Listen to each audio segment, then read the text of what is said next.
مومنو، اگر تم میری راہ میں لڑنے اور میری خوشنودی طلب کرنے کے لیے مکے سے نکلے ہو تو میرے اور اپنے دشمنوں کو دوست نہ بناؤ۔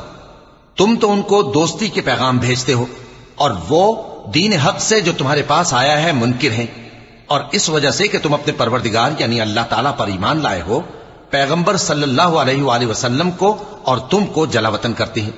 تم ان کی طرف پوشیدہ پوشیدہ دوستی کے پیغام بھیجتے ہو، اور جو کچھ تم مخفی طور پر اور جو علل اعلان کرتے ہو وہ مجھے معلوم ہے، اور جو کوئی تم میں سے ایسا کرے گا وہ سیدھے رستے سے بھٹک گیا۔ اگر یہ کافر تم پر قدرت پالیں تو تمہارے دشمن ہو جائیں، اور ایذا کے لیے تم پر ہاتھ بھی چلائیں اور زبانیں بھی، اور یہ چاہتے ہیں کہ تم کسی طرح کافر ہو جاؤ۔ قیامت کے دن نہ تمہارے رشتے ناتے کام آئیں گے اور نہ اولاد۔